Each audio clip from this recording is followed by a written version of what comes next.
difficulties and everything. So hopefully they are able to join us. All right. So what I would have done first is introductions, but we'll just save that for next class when they are with us. Okay.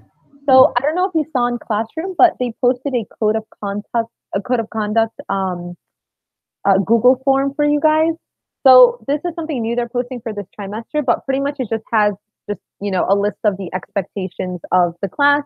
And then you just kind of check it off and submit the form.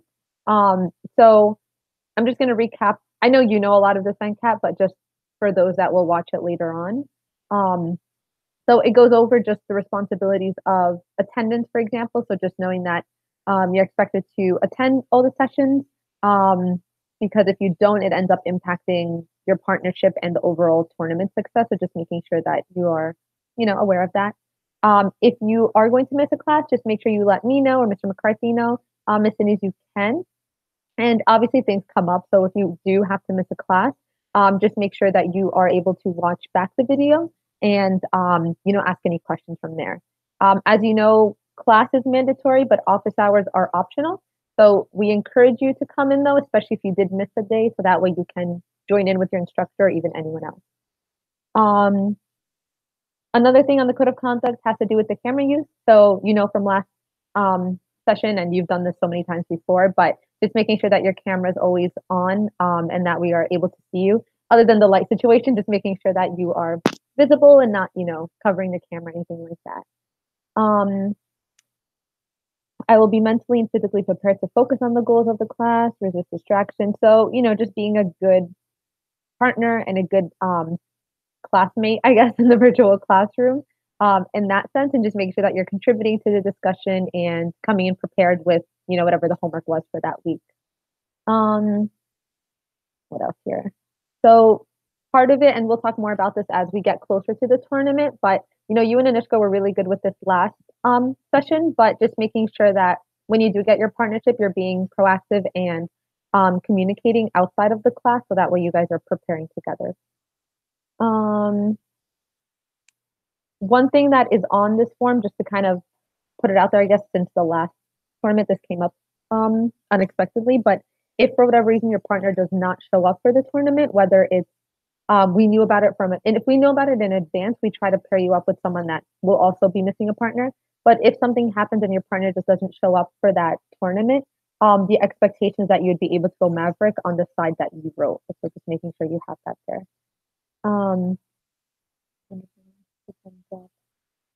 Yeah, I think that's pretty much the gist of it. If you do have any issues in the class or with your partner, just reach out to me as soon as possible, so that way I'm aware of it and it doesn't come up, the day before the tournament. We obviously want you to have a positive experience and a successful experience. So if you do see that there are problems arising, just making sure that you're letting me know, so that way, I can talk to Mr. McCarthy and the others and try to figure out a solution from there. Any questions on the code of conduct? If not, you can give me a thumbs up. No, I'm good. Okay, yeah, I know a lot of this is repetitive, but they just kind of listed it on there, so that way you are forced to just reread it and just kind of be reminded of those expectations. All right, as you know, the classroom link will be posted on the classroom 5 to 10 minutes before the start time. Our class starts 7:20. We talked about attendance already. Class and out there recorded.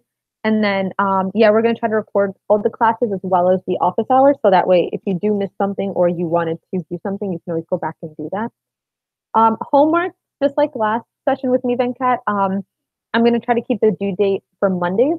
So it'll obviously be assigned Wednesday when I explain it to you guys. And then it'll be due Monday end of the day. So just try your best to abide by that. I only do it that way so that way you have the weekend. And then that way I have enough time to look it over and give you back feedback. Especially when it's time to look over the cases. So that's that. And homework is obviously on Classroom. You can always reach out to me if you have any questions outside of office hours. So if you can't join on Saturdays, office hours might be a little different actually this semester. So it might be Sundays as well. It may be a little more flexible. So that way you have more options in terms of your schedule. But if for whatever reason you can't come to office hours, you can always reach out to me outside of that. cameras on, we talked about, so making sure your cameras are on and you're visible. No avatars, memes, or pictures. And then just trying to get in the habit of muting the mic when you're not talking, so that way it minimizes any background noise, which you guys are awesome with that. What else is on here? Oh, and lastly, just respect and attention. So, you guys know the expectation now. I think you and the rest of the class have all had experience with the online class as well as the summer camp, but just making sure that you are listening to your peers when they are sharing, giving feedback when you can, and just actively participating in discussion and not just kind of sitting, taking like a backseat role. And if you are disagreeing with someone or refuting someone, whether it's in a debate or in a discussion, just make sure that you're being respectful at all times. Which again, I'm not worried about that for you, Venkat, but just have to put that out there. Any questions so far? Okay, I know this seems really repetitive, but it's part of the first class feel, I guess. It's okay. All right. So the other thing that I was going to do if everyone is here, but I'll do it anyway, and hopefully they watch it back. But pretty much we're going to introduce the problem area from today, so that way you have a good grasp of what the topic is going to be about. So that way we can begin just kind of building background information. And then in a couple of weeks, the resolution will be released. But for now, the problem area is going to deal with the federal judiciary system. So that's the topic, or the problem area rather. So we're going to encourage you guys to just kind of read on just the court system, the American federal court system. You don't have to necessarily master the law or explain the law, but just have a good understanding of the role of the courts, and the function of each one, and maybe what are some things that are problematic with it, because that might help as well. Hello? Hi, Tim. Hey, Miss Haggag. Hi, thank you for joining us. Sorry I'm late. I forgot it wasn't 8:30 this semester. Oh, yeah, that's right. So you and Mitchell, I think, both had the later session. Mm-hmm. All right, so let me just put that in here. So my camera will be set up in a moment. are you using your phone again? So I got a tablet for Christmas, so I'll be setting that up. I forgot to set it up so far. Right now I'm using my computer. That's a very thoughtful gift, though. So hopefully by next session it'll be set up. Yeah, it'll be set up in like 5 minutes. Perfect. And hi, Kyler. Oh, hi. Sorry, I just got back home. I'm sorry. What's your excuse, Kyler? No, I'm just kidding. So. So I'm not, okay. I'm not the only one. No, Kyler just joined us. It was actually me and Venkat only for the first part of the class. And then Mitchell is the only one that we're still waiting on. So hopefully he does join us. I know he was also in the later session with us, so hopefully he is able to catch this one.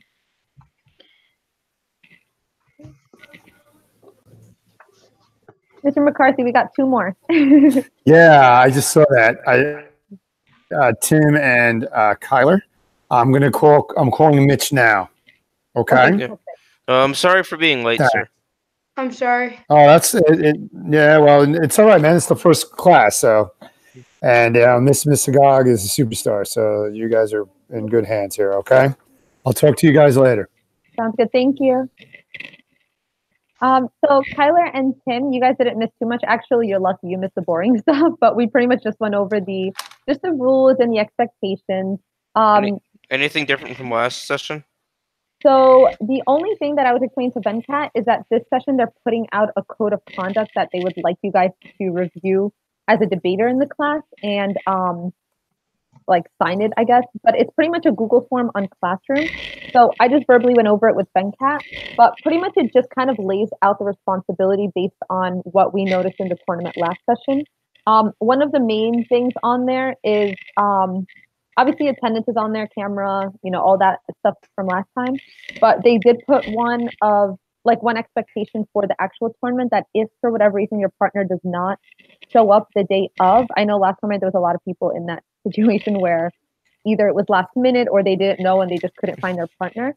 But the expectation is that you would be able to go Maverick with that.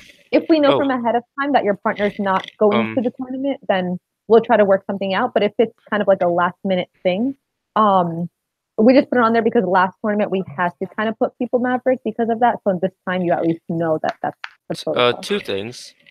First of all, it's not giving me access to Classroom on my tablet for the Capitol Debate email. That's weird because you did join the Classroom, right? I think you are. Yeah. Maybe did I join with a non-capital email? Let me check. Yeah, let me see. Oh, I think I might have joined with my school email by accident. Let me open it up because you did open the link, so it. I'm here, so. Yeah. The other thing, before I Uh-huh. forget, for the tournament, I will have to leave early because the musical I'm participating in is on that day. Okay, so that's really good to know. Let me make a note of that from now. So it's like March 3rd, I think. Do you know what time you tentatively have to leave? Tentatively by 5 or 4 or 5 at the latest. Okay. Wait, when is the tournament again? The tournament is on. Let me pull it It's up. March 2nd or 3rd. March 2nd. All right. I think I'm okay with that. Yeah, I had to look at it. Yeah, I too. signed into Capital, I think, or this class using my school email back, so I think that might be the issue. Oh, okay. All right. Let me know if you can't get on still. Tournament. All right. So it is on the 3rd. And Okay. yeah, which is a Sunday. Wait, is it a Sunday? March. Yeah, it's on Sunday at Morristown at the Hyatt Regency, so it's at some hotel. But the time and all that will be determined before. But the address is 3 Speedwell Avenue, Morristown, New Jersey. So I can put a post there in case you wanted to see the distance and plan it. Is it the same? Is it the same place as this? Oh, here we go. It's not, but it's kind of near it. It's like maybe 30 minutes, like west-ish from Kane, where we were before, but it's in the same general area. So is it the Higher Regency? It is, yeah. Okay. I think I know where that is. Yeah, so I can post the address and stuff if you guys wanted to just get an idea, like how far it is. Oh, Tim, you're with us. Yep, got the thing set up. Wait, so this is your phone or your iPad? This is my tablet. Oh, your tablet. Congratulations.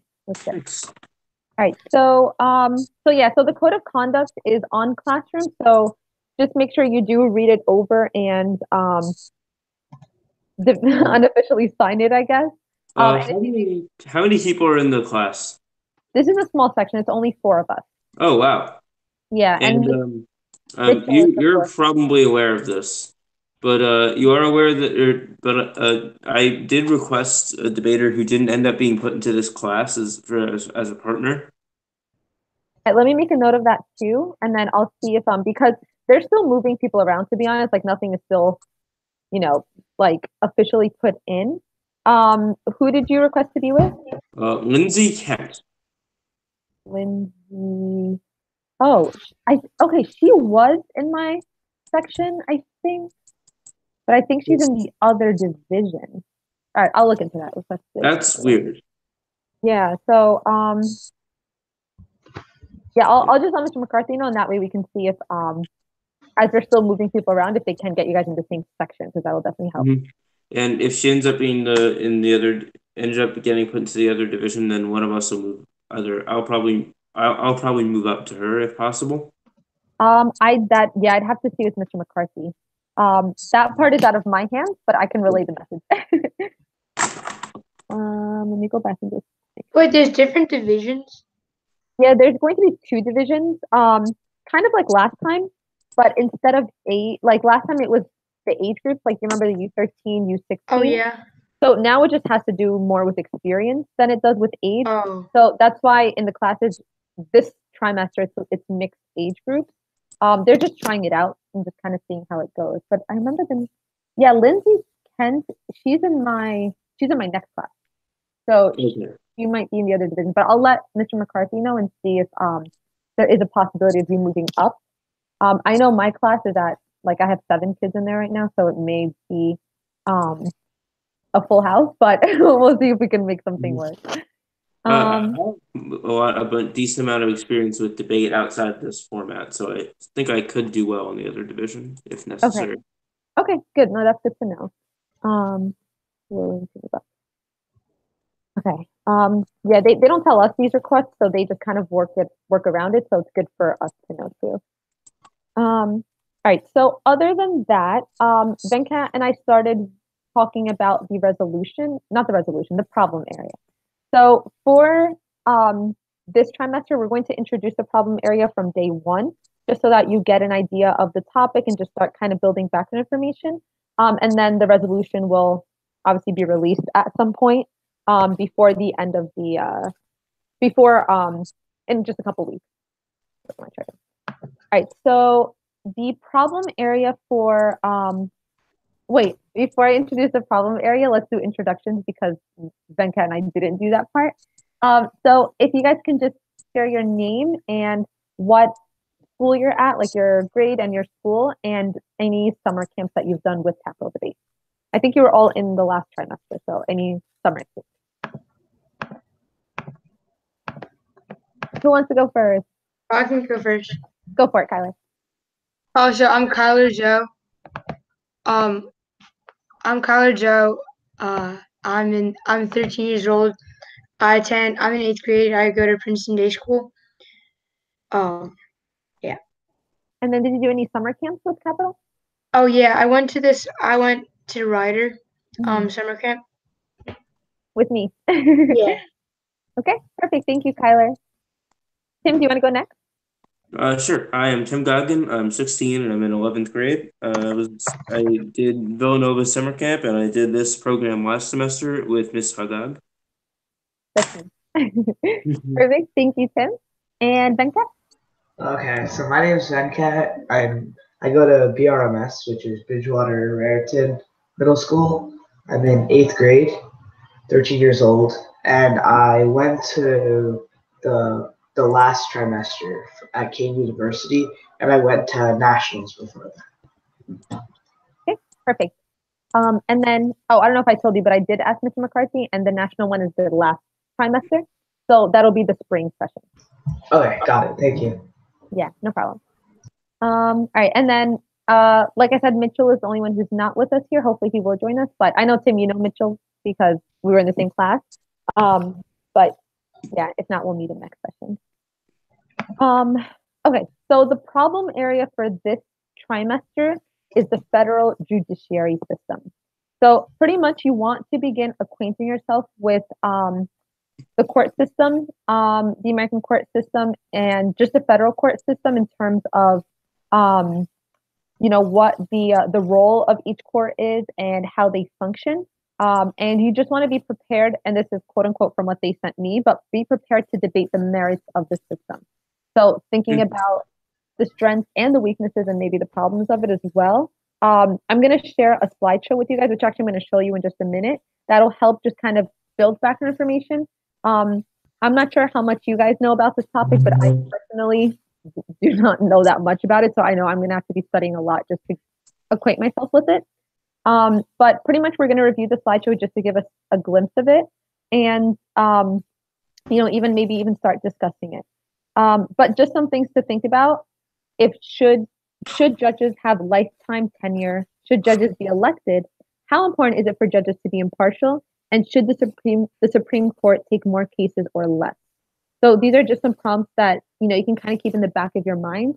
And the resolution will have something to do with this. But again, in the meantime, we just want to work on just building enough background information to have a good grasp on the topic.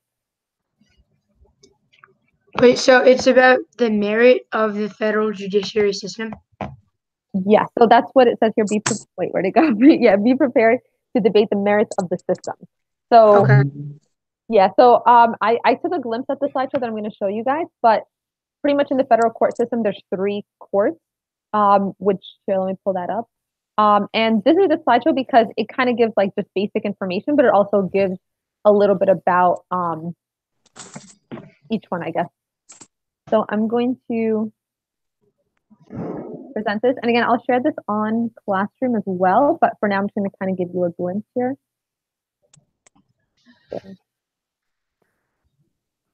You guys see my screen?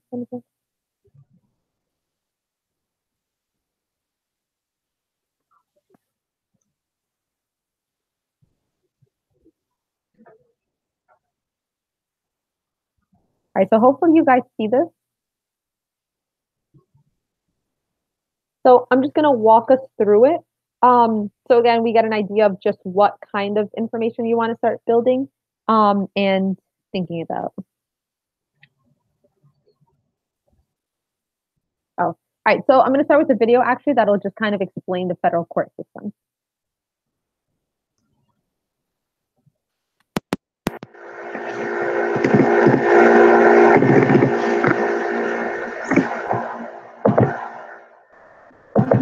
The seat of the sprawling federal court system is found in Article 3 of the Constitution. It says this: the judicial power of the United States shall be vested in one Supreme Court, and in such inferior courts as the Congress may from time to time ordain and establish. In other words, it was up to Congress to just fill in the details. The first effort was the Judiciary Act of 1789. It established an early version of the three-tiered system we still have today. The structure was worked, it was then reworked over the years. Circuits, or geographic areas, were added, combined, morphed, reorganized, sometimes for political reasons, like limiting Southern influence during and after the Civil War, sometimes just for plain old practical reasons to manage an increasing case workload. Two notable developments here. In 1869, Congress set the number of seats on the Supreme Court at 9, which still holds. And in 1912, Congress established the federal court structure we have today. The three main levels: district courts, that's the trial court; circuit courts, which are the first level of appeals; and then the Supreme Court of the United States. That's the final level of appeal. Last word. There are 94 district courts, 13 circuit courts, and of course, one Supreme Court. By the way, all their members have lifetime appointments. So let's jump back into the weeds for a second here, work our way up this tier. District courts are the trial courts for civil and criminal cases. Each has at least one district judge appointed by the president, then confirmed by the Senate. There are over 670 district court judges. Then the circuit courts of appeal. A federal district court's decision can be appealed to a circuit court of appeals. There are 12 federal circuits that divide the country into different regions, plus the Court of Appeals for the Federal Circuit, which has jurisdiction over national issues, things like trade and patents. Now, the Supreme Court. It has the power to decide appeals on all cases brought in federal court or in state court if they deal with federal law. They choose about 80 cases a year out of the 7,000 to 8,000 petitions they get. Members of the Supreme Court are referred to as justices, not judges. Interesting detail also, the Constitution does not specify qualifications for being a Supreme Court justice. They can be any age, have any education, profession, native-born citizenship. A justice doesn't even have to be a lawyer. They don't have to graduate law school, but historically all have been trained in the law. On top of deciding cases, justices also oversee one or more of these circuits. They can be asked to set bond for a defendant there, stop deportations from the circuit, or screen applications for stays of execution. There's a lot happening. It is a giant federal court system with thousands of cases, hundreds of judges, all resting on one short article in the Constitution.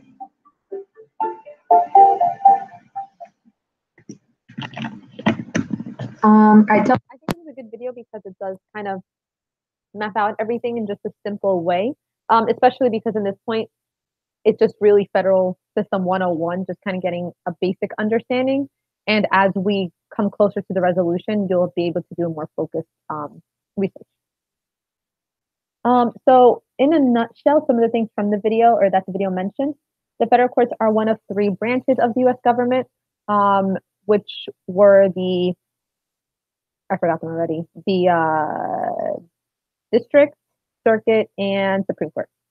Article 3 of the Constitution establishes the federal court system, which under Article 3 is established. The three levels, so there's 94 district courts, at least one district court in each state and the District of Columbia. Each district includes the U.S. Bankruptcy Court as a unit of the district court. There's also some other specialty courts like Court of International Trade, etc. There's 13 courts of appeal. These are the circuit courts. The 94 district courts feed into a specific court of appeal, and obviously the one Supreme Court, which is in DC. This is the court of the final resort. It is not required to hear appeals. I think this is one of the maps that they showed in the video, but kind of showing just a breakdown of the geographic boundaries and kind of where each one falls. So this is interesting because I think these are some issues to think about as well, especially with the Supreme Court. One thing you might want to think about is, what makes it supreme per se, and what, are the things that we can challenge. So this was mentioned in the video, but the justices in the Supreme Court have lifetime tenure, which means once they are chosen, they are pretty much there for life. So this idea of being appointed versus elected, and court packing, which has to do with pretty much when a president nominates and elects members of the judiciary system under his or her own agenda. So kind of packing the courts with those that agree with your ideology. And then activism versus independence. So this idea of making law versus interpreting law. There's going to be a video on this as well that helps explain that. I'm not going to play it today because it's just way too overwhelming, but just so you have it there. So again, just something to look into. There's also a bunch of resources here. So once I post this, you can kind of click through any of these. These are all great resources. Just to read up on it and just see what what information is available, and just explore the field a little bit. And then this is a video that I think is linked here, but it's called U.S. Government and Policies, but it's pretty much a crash course that just kind of walks you through all of these different elements, I guess. Are there any questions over? Yeah. Is this slideshow shared with us? I will post it on Classroom, so not yet, but it will be. Okay. Yeah, because I think these last two slides are going to be really helpful, so you can click through some of these resources. And then this video is really good. I started it, but there's definitely I feel like it's one of those videos you just have to sit down and actually take notes, because there's a lot of information that's just being thrown at you.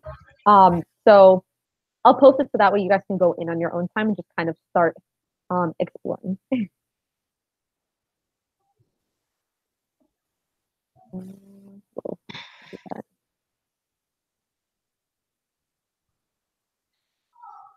Okay. So any questions so far, and just anything regarding the topic, or the problem area, or just any of the logistics of the class or anything? No, everyone is good so far? Okay, well, that's always good to hear. So we still have some time, right? It's 7:20, so 8:20. So maybe for the next 15 minutes, we can just kind of start a little discussion. But what did you guys think about the lifetime appointment thing? Do you guys think that that's a fair judgment, I guess, or do you think that's something that should be changed and is problematic? I think it's a good thing, because the main reason it exists is because because politicians, congressmen, presidents, they need to be worried constantly about what do the people want? What will get me elected next term? If a judge has to worry about what the people want, he will always make the most popular decision. But unfortunately, the most popular decision is not always the best decision, and more importantly, it's not always the best decision in the eyes of the Constitution, in the eyes of the law. So by not being limited by term limits or having to be reelected, but rather by how well you can interpret the law and stay in good behavior, this allows judges to make the good and the right decisions without endangering our justice. I mean, that's a really good perspective on it. Venkat and Kylie, do you guys agree, disagree? Oh yeah, I agree, but I agree completely. I mean, I agree with Timothy in this fact that justices should not be worried about if they're reelected or not, or else they're gonna make the popular decision, and that's not always right. However, unless the justice makes stupid decisions and people are complaining about him and people don't like him, I think in that case he should be he shouldn't have a lifetime tenure, and he should be voted out. I think that's interesting because it's kind of like a balance. Venkat, what do you think? Wait, I just have a question because I don't know much about this. Do judges get lifetime tenure no matter what? Kyler said, let's say they get people hate him, but there's no way to get him out. Is that does that exist, or is there a way to kick out a justice? So that is a good question, and definitely something I'm going to have to look into as well.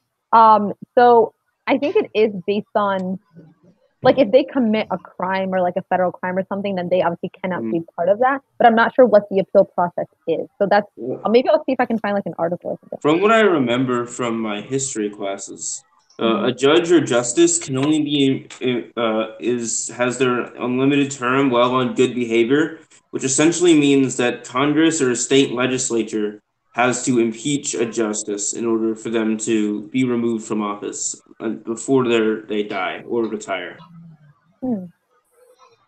Yeah, it says once appointed. I just did like a quick Google search, so this is by no means a legitimate source, but just to kind of get an idea. I think Tim is right. Justices have lifetime tenure unless they resign, retire, or are removed from office. Also, you can find a good article that goes through how, like, who can remove them. One of the things that jumped to my mind as soon as I saw this was just the whole Kavanaugh thing and how that was problematic because some people had issue with the fact that he was chosen while others did not. Anyone want to share their thoughts?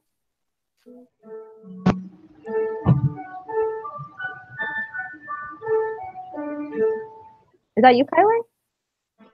Oh no, it's my sister. Oh, well, it sounds very lovely. Okay, so let's go back to. All right. So, do you think it's fair that a president appoints the justices, or do you think that's something that is problematic as well?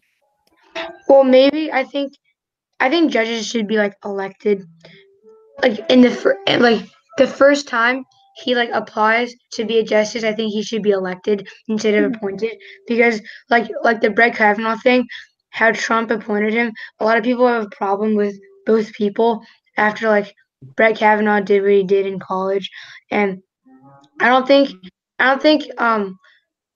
it should be the president's choice. I think it should be like our choice, like as the majority and like the people. And I think it should be in our hands to like, determine if we like the judge. And I know many people like hated, like I know a lot of people hated Brett Kavanaugh, and yeah, I think we should have the choice. May I be like a devil's advocate kind of deal? Please do. All right, so there are a couple problems with that. First of all, with politicians like congressmen, it makes sense that we elect them because they're supposed to represent our interests, to pass laws to go for us. But the point of a judge isn't to pass or isn't to enforce laws and punish crimes that are good for the majority of the population. It's to exact justice. It's to follow the law as is written. By allowing the people to elect the judge, you risk making it far too political, leading to judges making decisions that are literally never making any controversial decisions, even if said controversial decision could be right for fear of offending their populace. And as for why the president should also be appointing them, the president is an office with a lot of power, but as the executive, it should be his right to appoint the justices. Just because if you don't, I'm not sure about federal judges, but at least justices who represent the whole nation. Anyone else electing the judges ends up having over representation of one state because congressmen, senators, House of Representatives, etc., are all voted on by each state. So there's no real system that would allow judges and justices from multiple states to be normally elected. Wait, I just have a question for Tim. How would you like plan to make appoint a justice without any bias whatsoever? First of all, without any bias whatsoever should just be thrown out in any argument because it will never be achieved in anything human. Humans are all inherently biased. Okay, so wait, well, I just wanted to clarify because so you're saying that the president should be able to decide what the people shouldn't? Right, because there are some powers that are reserved to the executive branch that the people don't have because, you need leadership, right? You could have the people decide the justices, but then many of the justices would be from very populous states and areas because those are the states with the most voting power. And you likely end up with, say, 30 different people vying for the judgeship, or the justiceship, all from different states. But doesn't that like mean that people would question who they vote for more correctly? So that will make it directly political. So let's say, like for example, we have Trump in office. If we knew that Trump was going to have the choices to appoint a judge and have the right to appoint the judge directly into the Supreme Court, do you think a lot of people would have voted for him anyway? I would hope people would have voted the way they would, knowing this information, because this is the way it's been since like the founding of the country. Like I have a feeling that a lot of people don't like realize that when they vote, what they're doing when they're voting. Like they don't realize. That's not a fault of the judicial yeah, I'm just saying. That's the fault of the educational system and, more importantly, the American populace. Yeah, I agree, but like each president, they have like a party. Like for example, Trump's like a Republican, and if we have only him appoint judges, it's only going to be in favor of him or like just a Republican candidate that agrees with many of his decisions. And people, I don't think many people agree with his decisions. So it shouldn't be. I don't think it should be entirely his right to appoint all like the judges to the Supreme Court. There's going to be a lot of backlash as we see in Brett Kavanaugh's appointment. But that's another reason why the justices and judges have unlimited terms. The president appoints the justices only if a judge retires, steps down, or is removed for criminal behavior. The chance that any given president gets to decide any more than one or two judges in the course of a 4-year term is extremely small, because most judges, and especially Supreme Court justices, spend a long time in these positions. And many refuse to quit if they believe that they'll be replaced by someone who's completely opposite to their political beliefs. See Ruth Bader Goldberg, who is, I don't know her age at the moment, but she is extremely old and should probably be getting out of office with all of her health issues, but doesn't want to because she stands for more of a liberal side and believes that Donald Trump will replace her with someone who would go completely against everything she believes. Yes, however, but like Trump has one point of view, but the people have a bigger point of view, and they see both sides. Like there's Republicans, Democrats, and wherever in between. So they see.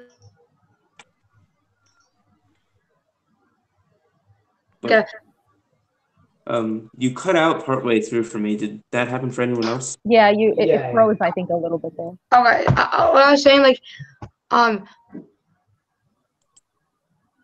happen again, I think. Yeah. Yep. It might be like a connection. Tyler, can you hear us? Yeah. Okay. Yeah, can you hear me? Yep, Yeah, we hear you now. We hear you now. Yeah, I was saying that like the people, because they have like a wider point of like perspective on things. Like there's Democrats, there's Republicans, there's whatever in between. They see a lot wider span than just one person in office. But the people elected him, right? They elected him hopefully knowing that one of his powers is to appoint judges. Yeah, but the majority didn't elect him. That's the thing. Then that's an issue with the electoral system, not with the judicial system, which is a completely different issue and not relevant.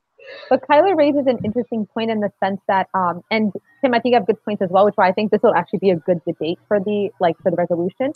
But like you said, Tim, it is rare that like a president will be appointing more than one justice in the Supreme Court. However, this idea of lifetime tenure can be problematic because if it happens that someone is retiring or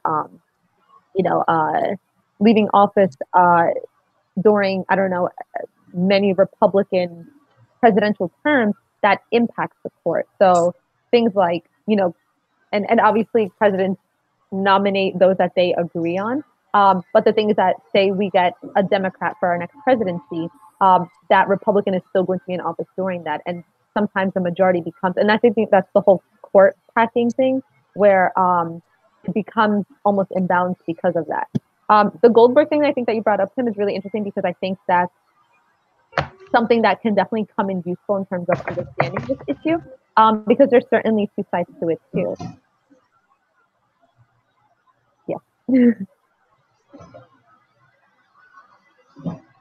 One thing that I was thinking though also is that with this idea of should the people vote for them, I feel like just from the last debate that we all did, we know that Americans don't vote often and they don't really exercise their right to vote. So I think it was only like 60% of people voted in the last presidential election, and that's a presidential election. So it makes me wonder how many people are actually committed to exercising their right to vote and putting in their voice. It almost seems like an easier option to just let the president do it. And more importantly, people aren't really educated as to what's going on. Like for my school's debate, the topic we're doing right now is whether or not the Electoral College should continue to exist. And one of the biggest arguments for the affirmative side is essentially the information might be out there with all the technology, but the people aren't using it. The people aren't getting educated. So allowing them to vote for president directly will inevitably cause poor decisions. Yeah, exactly. And it's like, it's interesting because I feel like it's not even just an American problem. Like I remember the whole Brexit thing, like people didn't even know what it was until after it became a thing. So it's like, people, unfortunately, not many people are seeking the knowledge and really making an informed decision even when they do vote, which is also kind of something to consider as well. So I think this is good just to kind of, again, I just wanted to put the problem area out there and, to think about. Tim, I feel like you have a good background information, maybe from your history class or just things that you know from before. I know I personally need to read more up on it. But I think in terms of just preparing long term, if you find free time over the weekend, just kind of reading through some of those resources or even outside resources, just to kind of build that background information. Any questions on anything regarding that so far?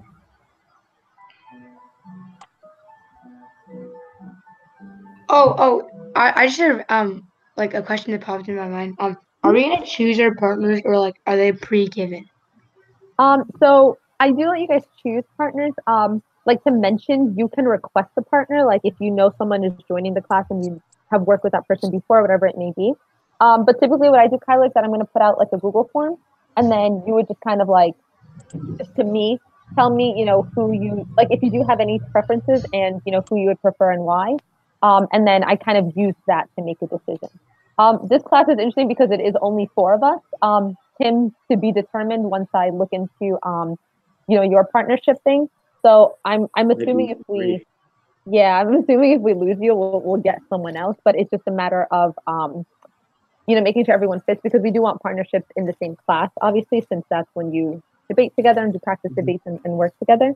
So once we get a more kind of like confirmed idea of who's in what class, we'll talk more about that. But yeah, Kyler, pretty much I let you guys decide, and then I kind of take your decision and kind of what I'm seeing and make a decision based on that.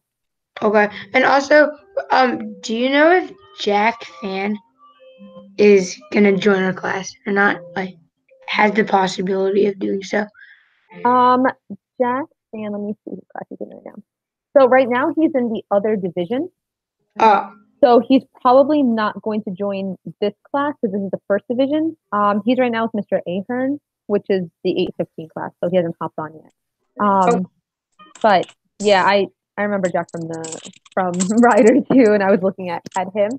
So that's the thing, the division thing. To be honest, they're just trying it out, so we're just kind of seeing how it works in that aspect. There's a lot of kids that are really in the middle between the divisions, so that's when it gets tricky in terms of what division you're in. But that's something that we're still working. So the first week or two is really just getting an idea until we confirm that. So there is a possibility that everything may change. I don't think Jack would be going to the other division though, just because he's been with Kappa for a while. But yeah, right now he's put in the second division. Okay.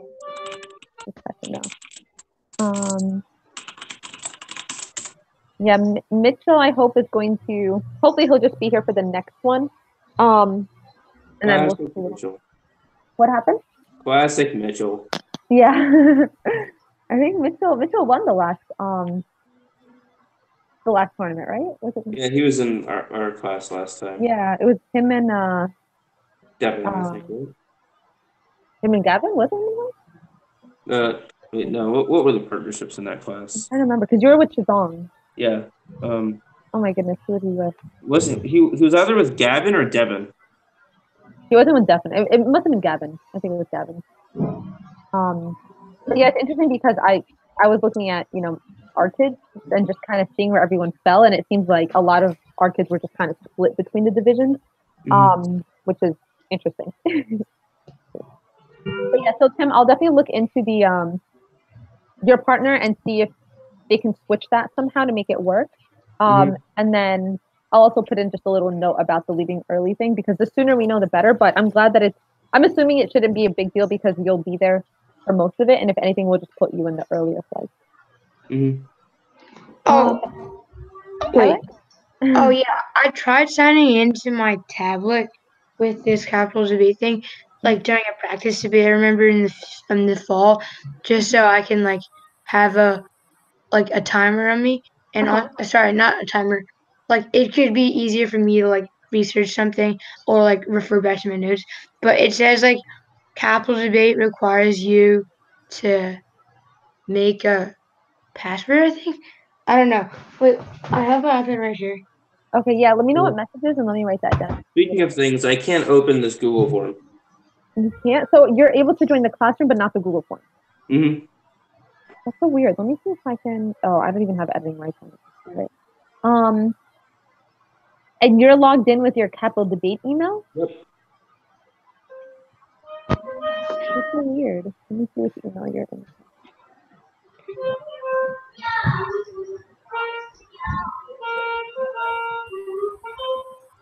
I mean, if worse comes to worse, I'll just make a note of that.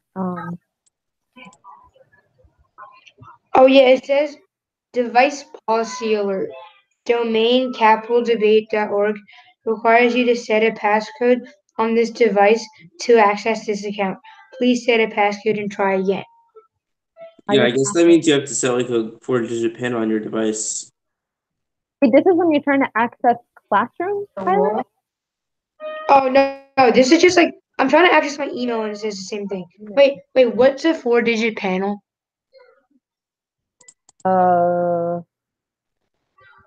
I'm not an iPad person. I'm not sure. I'll ask and see if somebody else has had a similar problem, maybe. But yeah, because it'll definitely help you be able to go in from either device.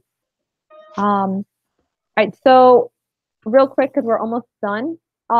For homework, and this is kind of like what we did the first class last session too. But pretty much on Classroom, I'm going to ask you guys to just give me 3 goals that you have for this class.